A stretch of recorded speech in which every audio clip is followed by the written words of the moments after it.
everybody, and welcome to the Aggieville Alleycats podcast. Where come rain, shine, or anything in between, we're here to deliver to you the Kansas State sporting news that you so love. I'm Ace Edwards, right alongside Connor Balthazar. Hey Connor, can you believe this is we're at the last regular season game of the season? The wait for college football always just takes forever during the summer, but then it just flies by at breakneck pace, and it's so sad how quickly it comes and goes. Yeah, it really is crazy. But, of course, last week of the season is always rivalry week. And this time it's K-State up against Iowa State in Farmageddon. This time the edition is in Ames. And before we give you the scouting report for this game, we do want to thank the sponsors of the show, and that is Greg, Arthur, and Grandma. Thank you, Grandma. And I would say if you want to support the show, check out the link, but the supporters link is going to be dead in approximately 1 month. So Wouldn't bother. Just check the merch store instead.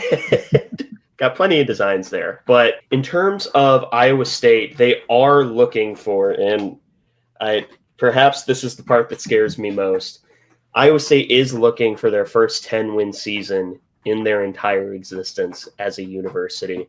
They enter this game 9-2 and first place in the Big 12. And there are, I think, the biggest criticism with this Iowa State team, and I want to get my thoughts out very, very early on.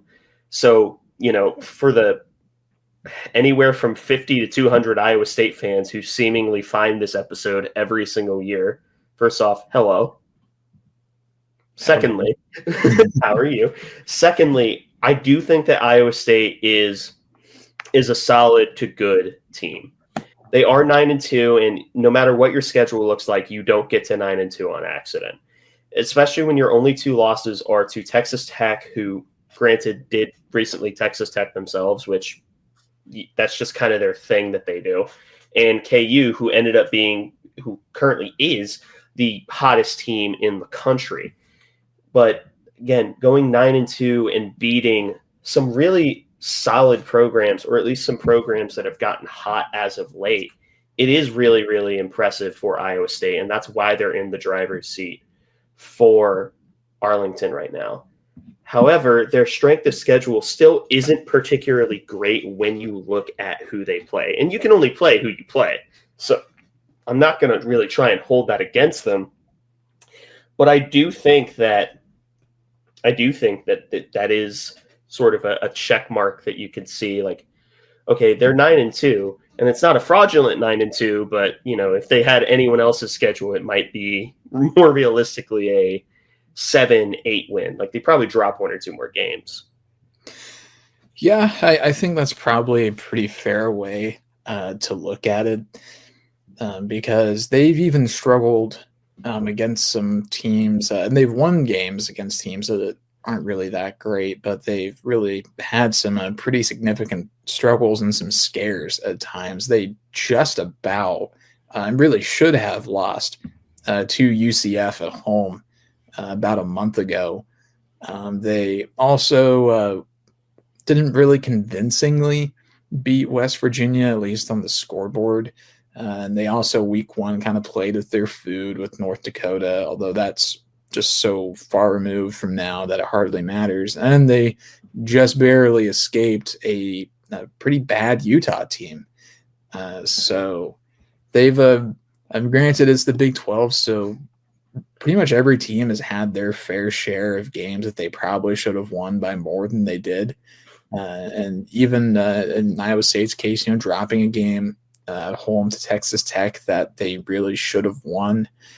But regardless, this is still a really good team, and you don't win 9 games on accident.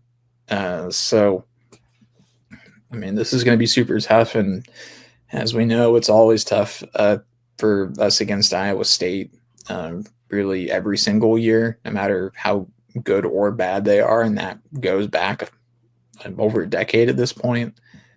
So, this is going to be a tough one. Yeah. And now, the moment everyone's been waiting for is going into the specific scouting report, starting off with their offensive scheming. Yeah, so Iowa State, they're a multiple team in terms of their personnel. with over 17 players logging more than 200 snaps on the season across all different kinds of positions. And this is an active choice made by the Cyclones, not one made out of a desire to find what works. They want to throw a ton of looks at the defense and try and make them uncomfortable. Yeah, and that comes with a bunch of different personnel groupings, like obviously 2 tight ends, 12 personnel, even mixing in some, 11 personnel, which is, I think you would probably call their base personnel. But they even mix it up in terms of formations, going occasionally unbalanced or strong passing side to strong running side and splitting the field that way. It isn't the same type of offense that Houston was running, as in Houston literally had no idea what their offensive identity was, and that's why they had so many different people getting snaps. Iowa State has their identity, and their identity is just sort of being that multiple personnel offense. And that ability to be multiple sort of extends to their running back room, where I don't think that they have just one, I don't think that they have one guy who's like an insane world beating type player, but they do have 3 pretty solid options. And that's sort of the next point. Yeah, their biggest and most notable trait is how they blend a great running back rotation with a pretty consistent staple of receivers that makes it really difficult to bank on the running back getting tired and taking a rep off and forcing a passing situation. So this rotation is why they're able to run the ball 53% of the time without really losing much in the way of their effectiveness.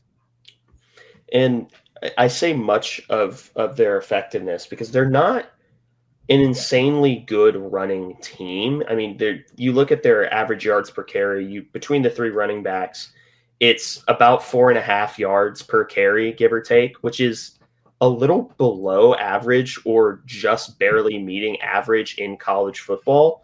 But it's just that ability to constantly sub in and out those backs that it's not because they're getting tired. So you still have to at least respect the run every single time that they come up, because they're just not going to let a running back stay in there while they're tired.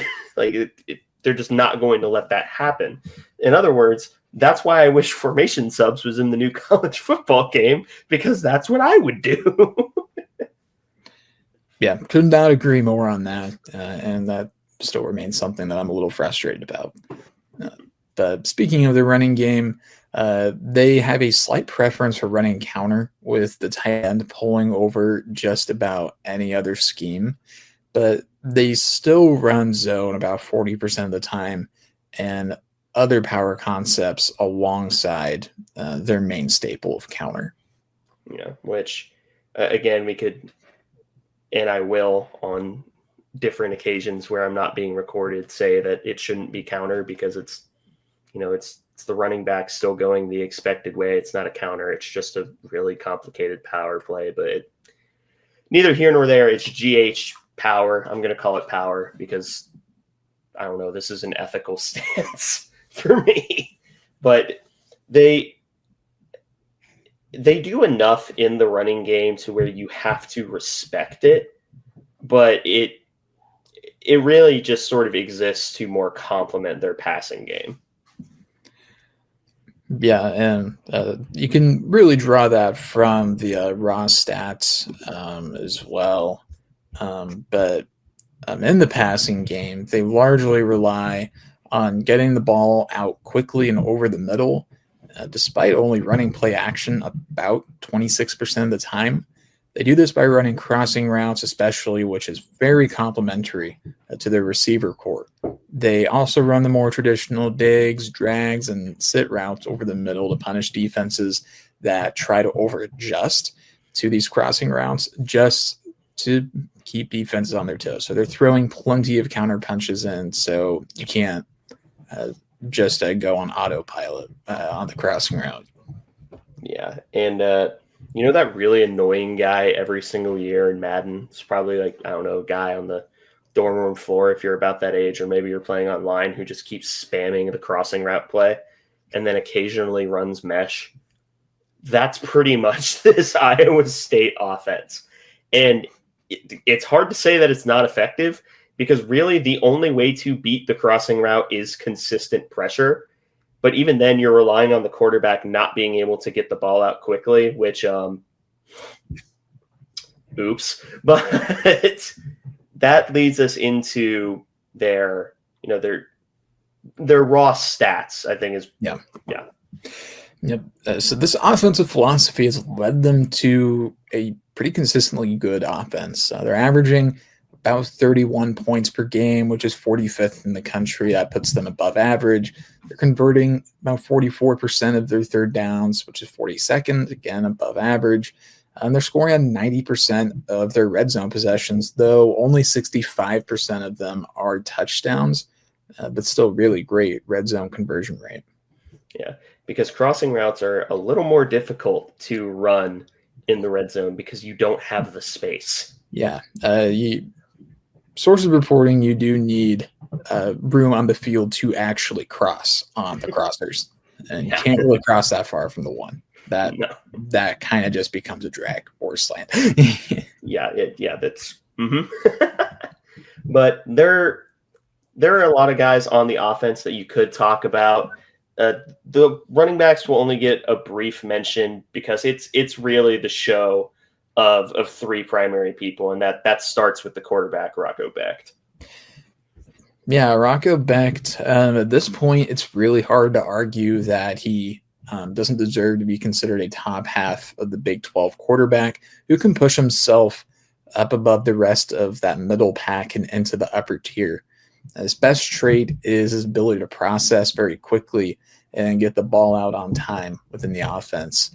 He's very similar to the earlier part of the season, Brendan Sorsby, in that he's just very difficult to bring down or rattle because he's so good at just working within the framework of his offense. That's not to say that he's a bad quarterback when he has to throw it deep. He actually has a really great deep ball, one of the better ones in the conference. But his biggest weakness is that he just doesn't really do very well outside of structure or as a true playmaker under pressure. But he is able to mitigate that because he gets the ball out so quickly. And he's thrown the ball a ton this year. He's got nearly 3,000 yards on the year, which I think is probably among the most that we've seen. I'm imagining Shadur Sanders has more. But particularly with the running back tradition that Iowa State's had, it's really interesting to see almost 3,000 passing yards from one of the quarterbacks. Yeah, which is especially interesting because even with Hunter Deckers, they were more of a true, I don't want to call them air raid, but they focused on passing the ball a whole lot more.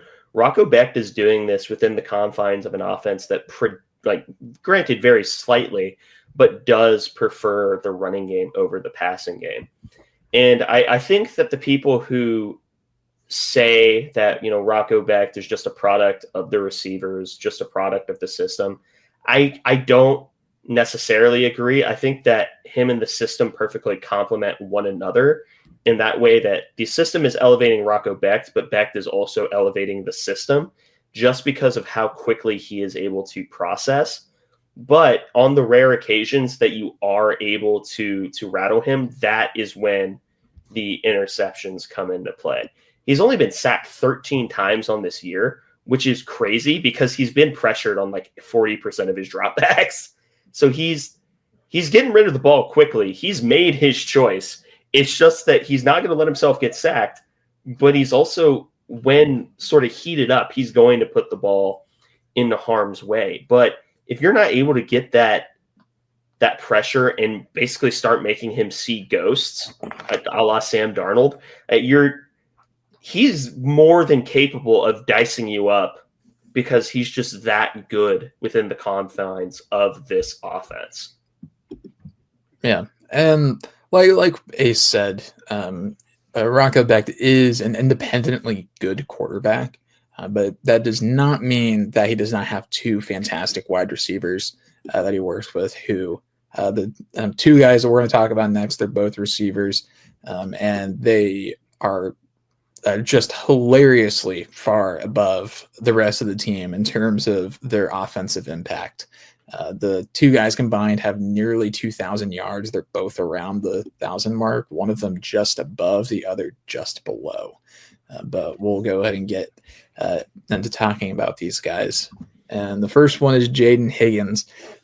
And he's what happens if you put a tight end, a Power 5 basketball post player, and a fairly decent high school sprinter in with Drake London. But you can also say that Jaden Higgins is more similar to Drake London than most really would like to say. Higgins has the same imposing frame and ability to run routes with not only finesse, but a pretty surprising amount of power and ability to box out defenders. But just like Drake London, his primary issue is his long speed, where he's really not a true vertical burner like some of the other receivers are on this team. But despite that, his frame and route running ability makes him very dangerous to defend on really any given rep. And he's got a ton of experience at Iowa State as well. And he's gotten better pretty much every single year that he's played college football. And I really don't like tall receivers from Iowa State. I'm having like flashbacks to like Alan Lazard, Hakeem Butler. Yeah. There was some very annoying tall receivers on some Iowa State teams, and Jaden Higgins is yet another. Yeah, and the main difference between him, the comp that I've seen thrown around of him, because surprise, surprise, he's an NFL draft prospect, projected to be like a second or third round pick, which, he's not Drake London, but he has that similar play style, because Drake London actually was a basketball player at USC for a while, which is why he was so good at just going up and snagging the ball. It's more similar in terms of play style, but the comp that Higgins keeps getting is actually another Iowa State receiver, and that's Xavier Hutchinson, which I don't agree with, but I get it. But Higgins has sort of quietly become one of the best receivers in the Big 12. I think that there are some people, and I might be convinced to be on this train, that Higgins is probably in the tier 1 of receivers, which at this point is only like 3 people. And it's Travis Hunter, Tet McMillan, and Jaden Higgins.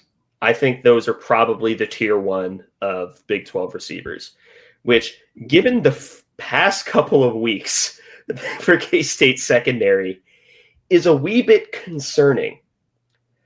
It's even more concerning that there are 2. Yeah, it does not get any easier on this next guy. This next guy is a very familiar face for K-State. He's been at Iowa State all 4 years of his career, and he's a Kansas City native as well. I remember we were in a pretty intense recruiting battle to try and get his services, but that guy is Jalen Knoll. He's a senior. He's played all 4 years. He's been a contributor all 4 years and really exploded in the last couple. But he's a playmaker who, while shorter than Higgins, is still a more than capable physical body blow receiver who has very good route running prowess. His best trait, as the Iowa State offense has finally figured out, is his run after catch ability and a mentality that any ball in the air is truly his, and everyone around him is just an obstacle to get past. Yeah, and those are sort of the most terrifying receivers, at least to me. The receivers who have the that ball is mine mentality. And it's even rare that you see it in the NFL, because, a lot of guys will just sort of try to be crafty or try to get cute and create that separation. And separation still is the most important ability for any wide receiver to have.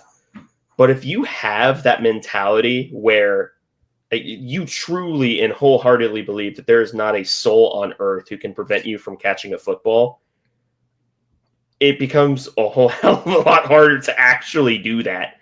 In fact, the only people that immediately come to mind in the NFL that have that attitude is like A.J. Brown, DeAndre Hopkins, Cortland Sutton,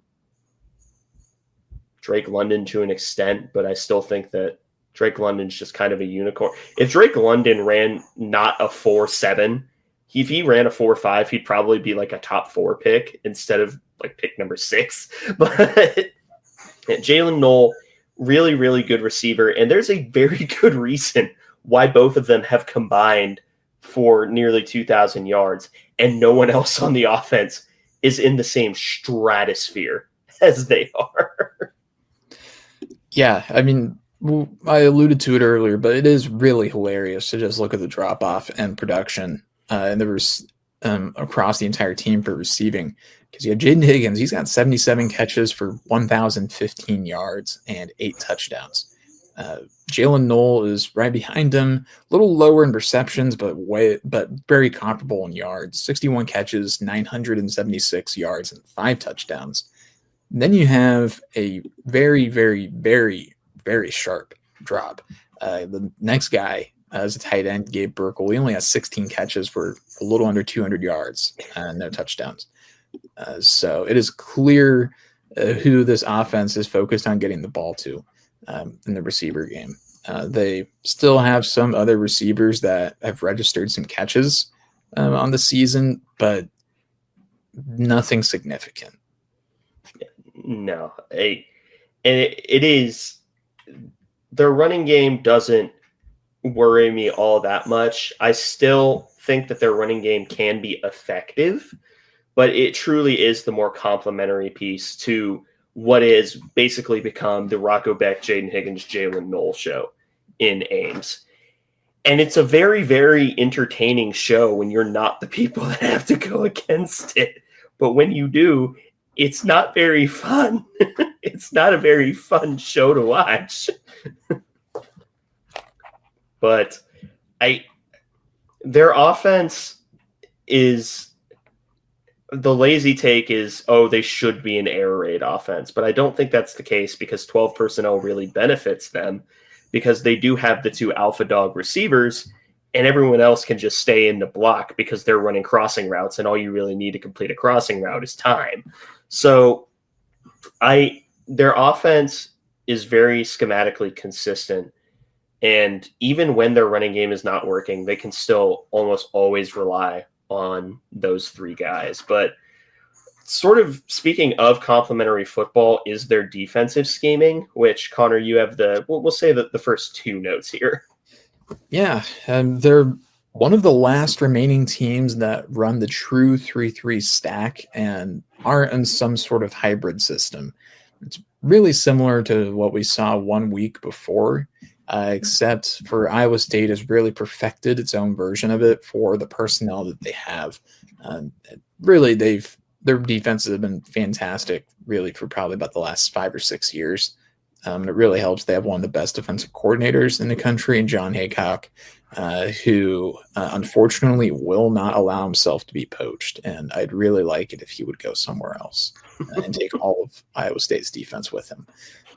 But they're also more than content to just send 3 guys and play a lot of coverage and just try and suffocate any wide receivers or other players running routes down the field. And admittedly, they've done a really great job on that. So what they're giving up in terms of pressure and sacks, they've only gotten 14 sacks this year.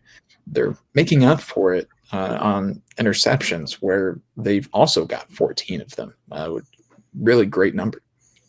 That is just insane to me that they have the exact same amount of sacks as they do interceptions.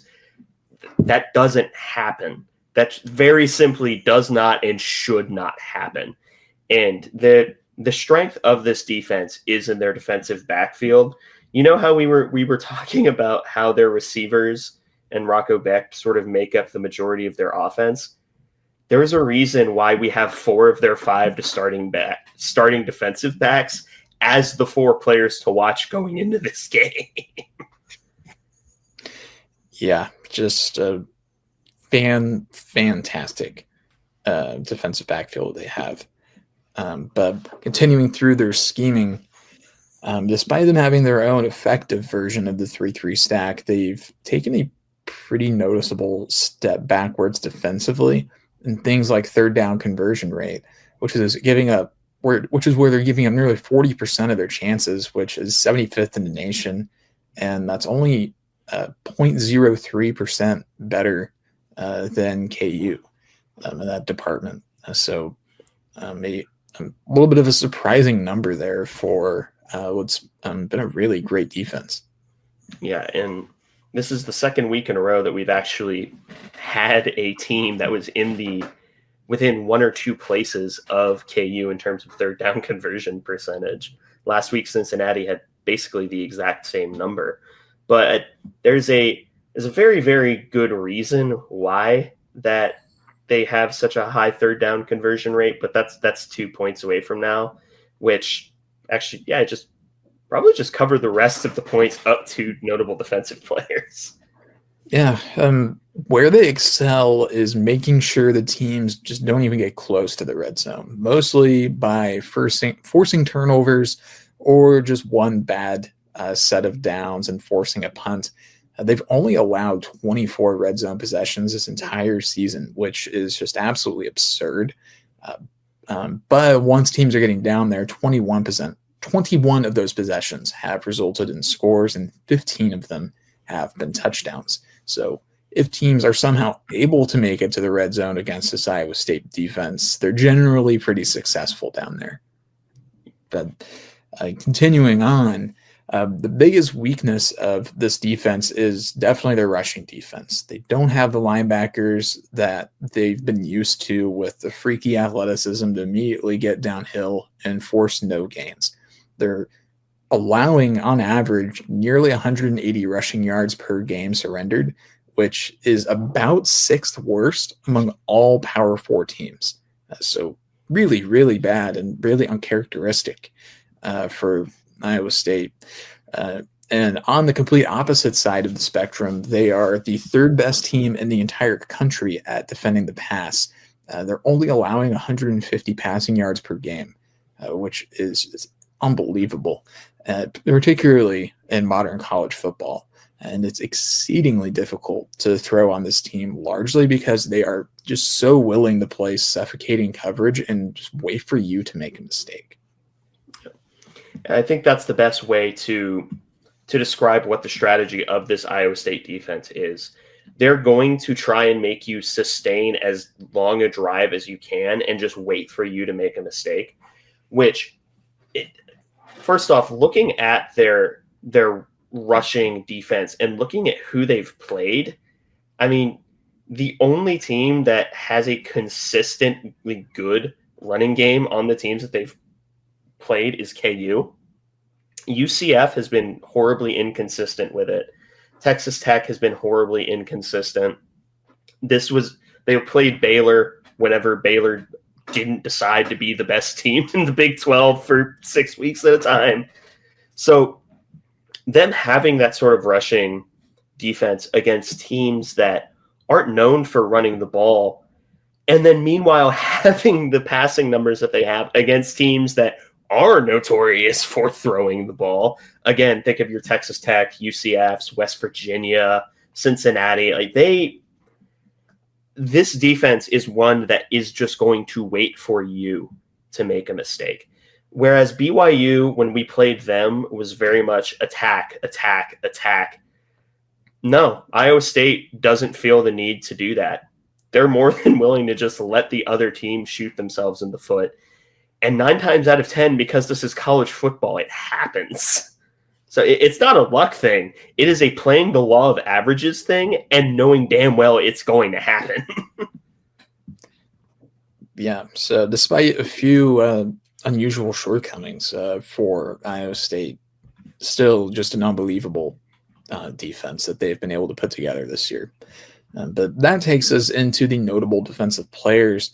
And as Ace mentioned earlier, all of the notable defensive players that we're going to cover are going to be defensive backs. In fact, it is 4 of the 5 starting defensive backs for Iowa State, which goes hand in hand with just how good of a passing defense they are.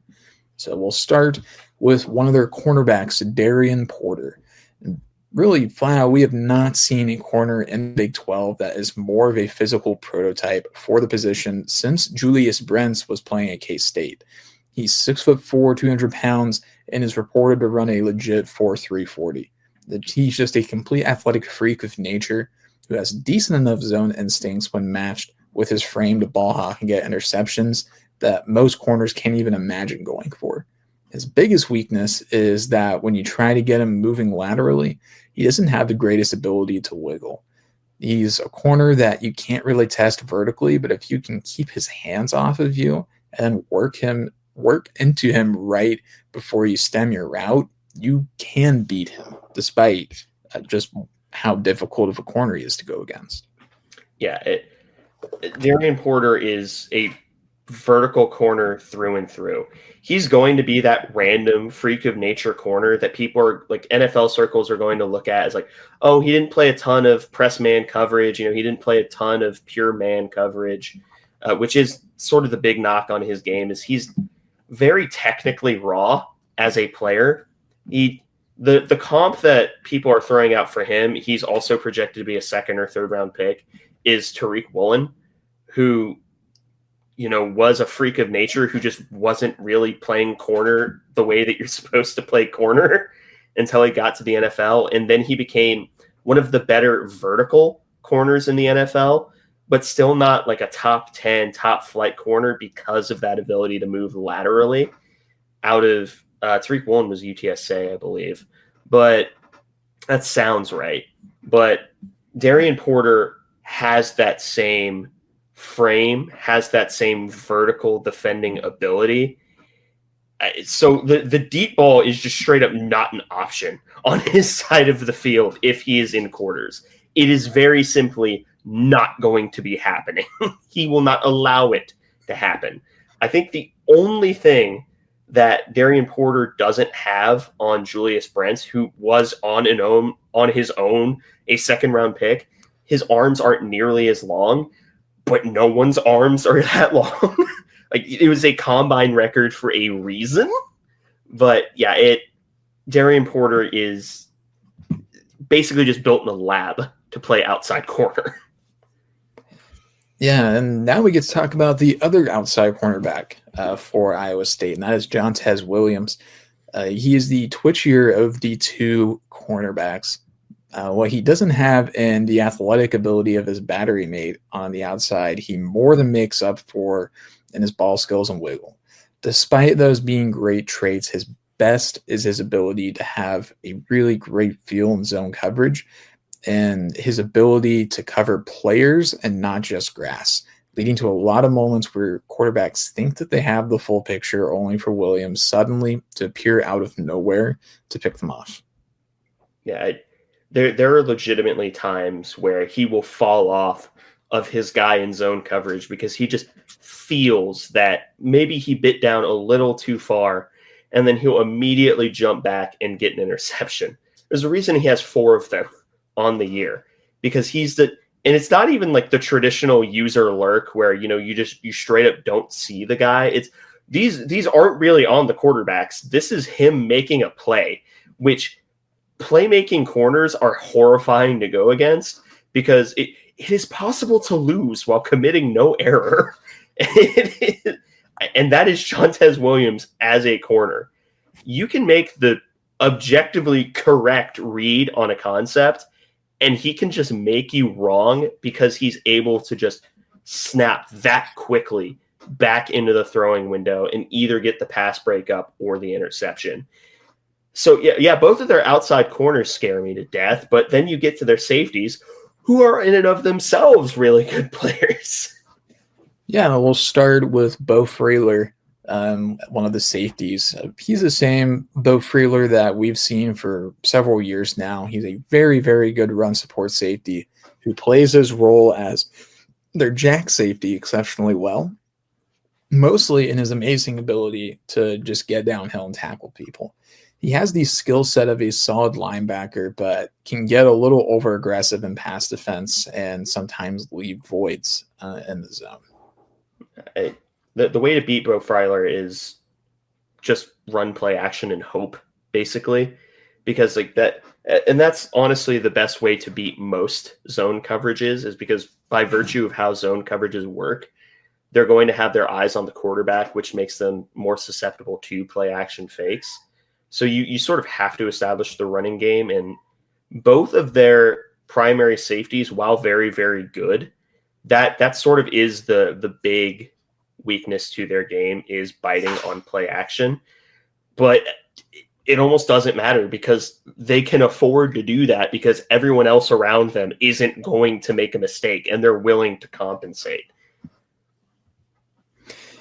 Yeah, and that takes us to the final notable player on the defense that we've decided to talk about, and that's Malik Verdon, another safety. And he's the true strong safety of the group. He has a very similar skill set to kind of the older versions of Jamal Adams in the NFL. He's an excellent and physical box safety who can get himself in trouble by losing himself a bit in zone coverage.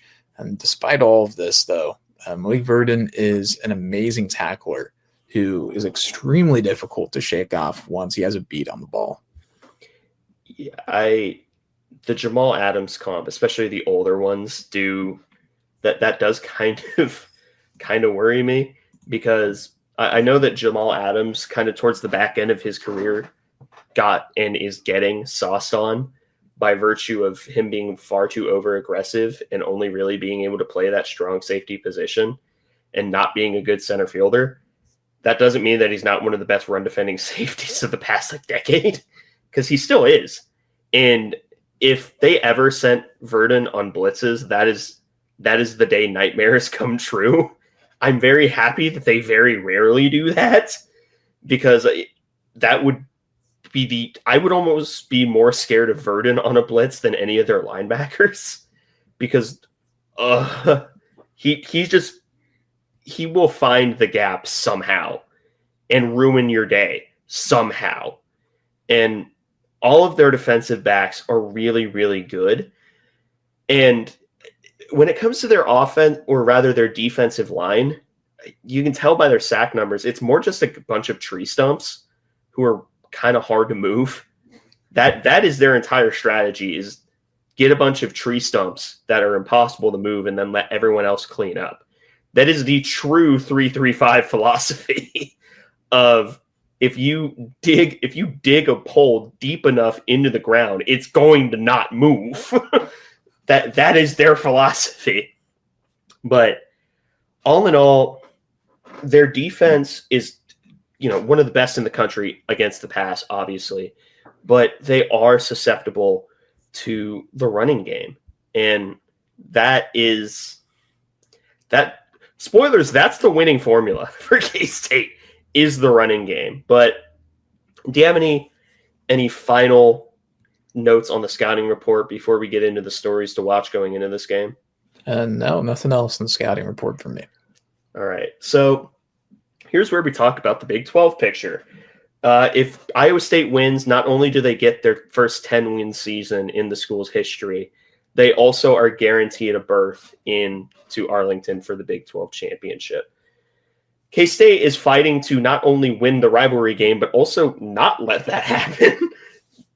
And theoretically, K-State could make the Big 12 championship if, the moon shines perfectly right on a mirror shining at 33 degrees north or something like that. But this is a game that means a lot for both sides, and it's not just because it's a rivalry game. So both teams are going to give each other their best look. And it's to the point where I think that while Iowa State is definitely more than capable of, playing the way that they did against Utah on their own merits, just because they're a cursed school, there's a non-zero chance that they were looking ahead a little bit against the team that theoretically is the biggest threat to them on their entire schedule. Yeah. I'm very much not excited for this game. I think maybe more than anything because I really don't want to have to be the school that lets Iowa State break through to 10 wins. I would be disappointed if we let that happen. But honestly, that might be the main storyline to watch. Honestly, is what matters more? Iowa State getting to 10 wins or us preventing them from getting to 10 wins against their rival? Well, which will prevail, generational hope or generational hatred?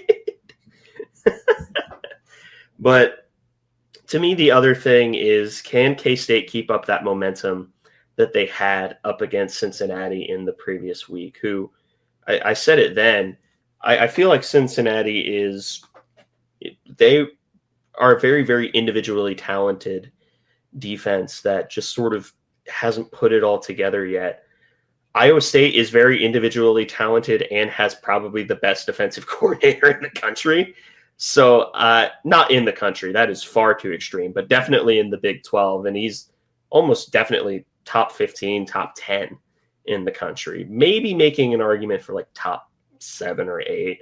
But yeah, I'll be fascinated to see how Connor Riley handles his first Iowa State-based test as an OC. Yeah, because Iowa State has been a team that Chris Kleiman's really struggled against.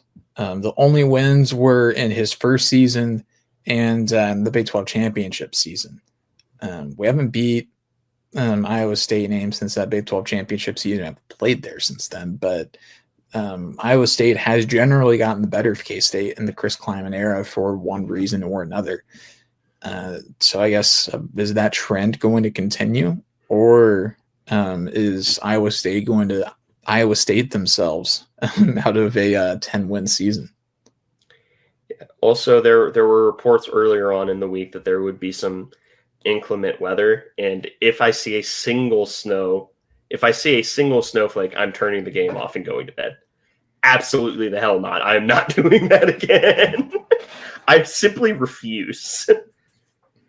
Yeah, as much as I really love snow games, I really would prefer if the next one we have involve a different team. I think is how I'll put it. Maybe like a team from Texas that has no idea what to do in the snow would be my preference. Yeah, that would be the ideal.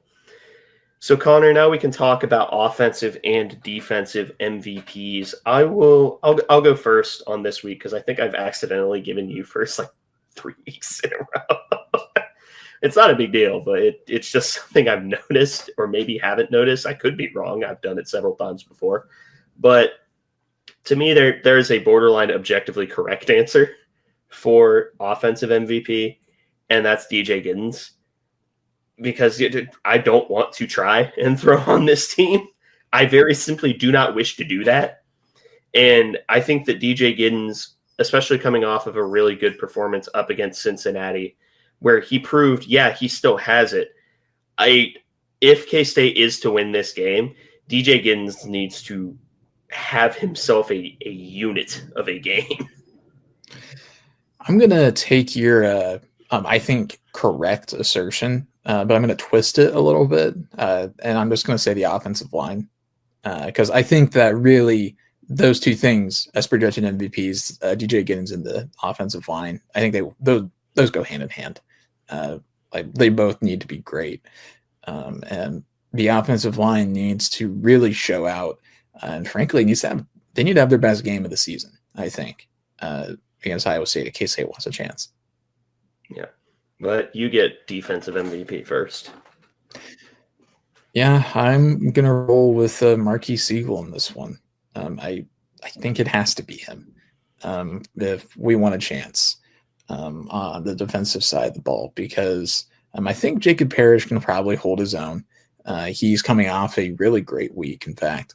But Siegel, I think, is going to have to be the other guy on the back end of the defense that is getting guys in the right place and making sure that we're communicating well, because we cannot afford to have busts in communication against these really deadly wide receivers.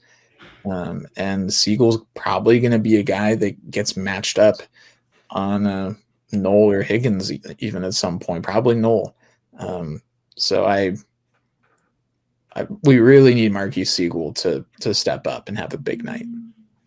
Yeah, my pick for defensive MVP is another safety, but I'm actually going to go with VJ Payne because if they're Siegel is very, very good at playing center field and coming downhill, which are both really good skill sets to go up against with crossing routes, especially with Siegel's ability to flow to the play. But I think VJ is probably the bigger hitter of all of the safeties. Plus, he actually does have the speed to, he does have the speed to also go across, and he's more used to playing those intermediate zones where those crossing routes are going to end up going his way. In another universe, I may pick the two, what I believe are the two hardest hitting defensive backs on the team, and that would be Jack Fabris and Dante Thomas. Dante Thomas is redshirting, and if I see Jack Fabris playing center field against these receivers, I'm going to lose my damn mind. But I think that the best pick is either Marquis Siegel or VJ Payne. And I think that transitions very well, Connor, to the K-State wins if and K-State loses if section. I think K-State can win this game if, really and only if, the running game continues to utilize effective counterpunches the entire game. It can't just be, for the first half and then the second half we go back to inside zone because that's all unreliable. But we need to be able to keep things mixed up. We need to have an effective running game. We've seen really bad weeks, and last week was really encouraging on that front. It's particularly encouraging, I think, that Avery, according to Coach Kleiman, is the healthiest he's been since his injury against Colorado, because that adds another element to the run game that's really going to help us. But I really think that we have to have an effective run game because passing the ball is just going to be like pulling teeth, I think. We'll certainly be able to pass it some, but probably not a lot. We're going to have to run the ball. My K-State wins if Avery has to throw the ball fewer than 15 times. That to me is the break point. I'm not joking. This isn't a bit. A lot of people have said this as a bit throughout the entire season. This isn't me joking. The winning formula might genuinely be running triple option, just running spread triple option. That's not a bad idea up against this team because of how their run defense plays. So Avery needs to throw basically less than 15 or 20 times. I'm aiming for 15, but we also as a team, K-State needs to control the ball. Their game plan needs to be very, very similar to what Arizona State actually did do to K-State. And that was control the ball even down the stretch where K-State was able to make that comeback, or at least start mounting one. Arizona State was still very solid at controlling the game clock and controlling the ball. That's what K-State needs to do up against this team, because I don't think that the defense is going to generate a whole lot in the way of true turnovers. They'll probably get some pressure because, that's just kind of what happens, the nearly 40% pressure rate for the Iowa State offensive line. But I'm worried about how I'm worried about this game turning into a track meet, because it's not a track meet that K-State can win. It is very simple. K-State cannot win a track meet up against Iowa State. They need to make this game as borderline disgusting as possible. But Connor, K-State loses if. I think K-State loses if we try to force the ball in the passing game. I can absolutely see a reality where the run game maybe gets stifled a little bit, but I am very worried about us trying to switch to the pass too early and too often and in the wrong ways. Well, I know we really like running hitches and comebacks, I'd prefer we not this week, particularly against such quality corners. But we need to, if we're going to pass, there's ways that we can do it effectively against this team, but it can't be our main weapon unless they're just putting like 9 in the box every time and letting us do it. Then sure, but they're not going to do that. So that's the West Virginia strategy. yeah, so sure, if they sell out on the run, then fine, sure, air it out. But I would be very surprised if Iowa State does that. Yeah. To me, K-State loses if I sort of mentioned it earlier, and losing scenario 1 is if the game turns into a track meet, because Iowa State is more equipped to win games like that, which is so strange considering how they've had this identity of a defensive football team for so long. And now they just all of a sudden decide to have probably the best true passing game that doesn't involve a Travis Hunter in the conference. So that's losing scenario number 1. Losing scenario number 2 is if K-State sort of lets things snowball.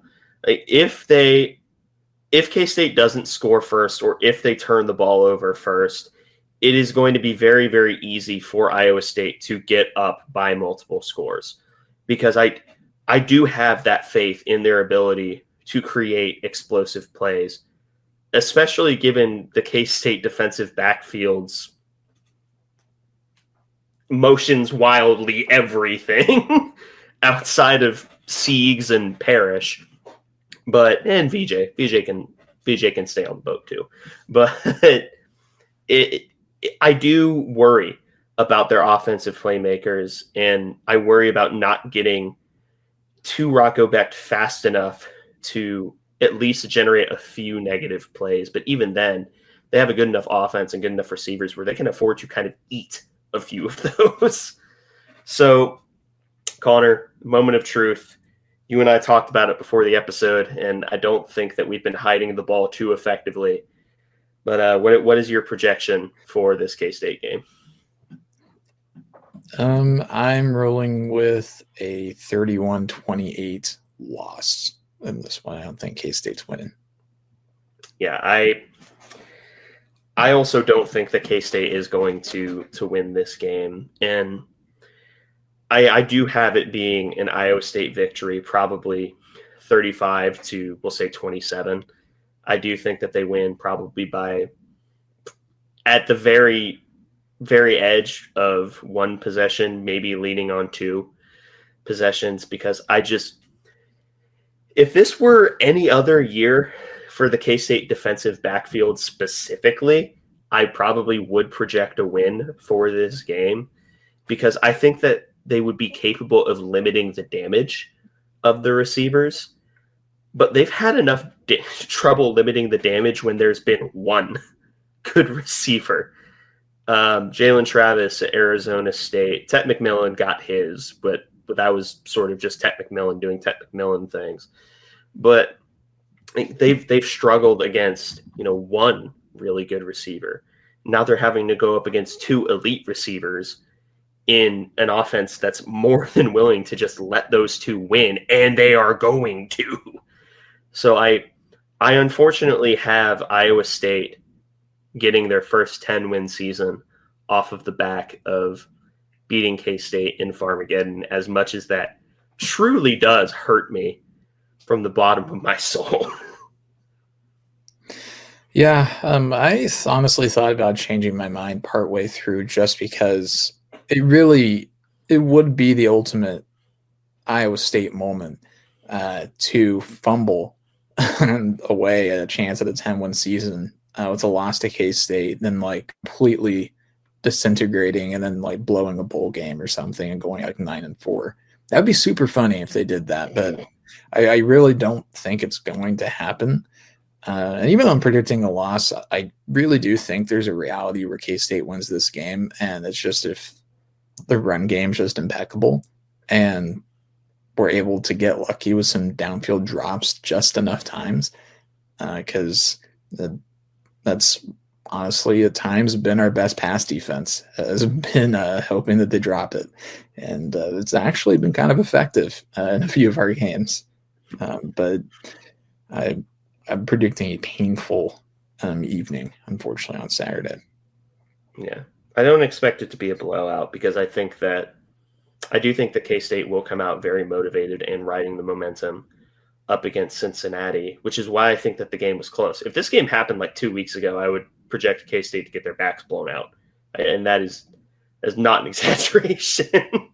But Iowa State is coming up against a bit of a clunker from Utah in the previous week, but it is probably the biggest game in their program's existence. And as much as I sauce on Iowa State, Matt Campbell is a really good coach, and it makes me sad that he's a really good coach. However, future future New York Jets head coach Matt Campbell. Maybe the future coach of North Carolina as well, based on some of the rumors coming out with Mac Brown being fired. Which honestly, like if he's going to leave, I would much rather that he go to the NFL because conference perception and all. So, do you have any final notes before we lay this preview to rest? No, I do not. All right. Well, if that's the case, thank you all for listening to this episode of the Aggieville Alleycats podcast. If you want to follow or contact us, you can follow us just about anywhere at Aggieville Alleycats. And if you want to email us, we're AggievilleAlleycats@gmail.com. If you want to follow us more personally, I am at ACEdwards00. I'm at Connor Balthasar, capital C, capital B. And if you want to support the show financially, please be sure to check out the official Aggieville Alleycats merch store, which the link is found in our podcast and Twitter bios. But most importantly, thank you all for listening to this episode of the Aggieville Alleycats podcast. Where come rain, shine, or anything in between, we're here to deliver to you the Kansas State sporting news that you so love. Stay safe, Alleycats.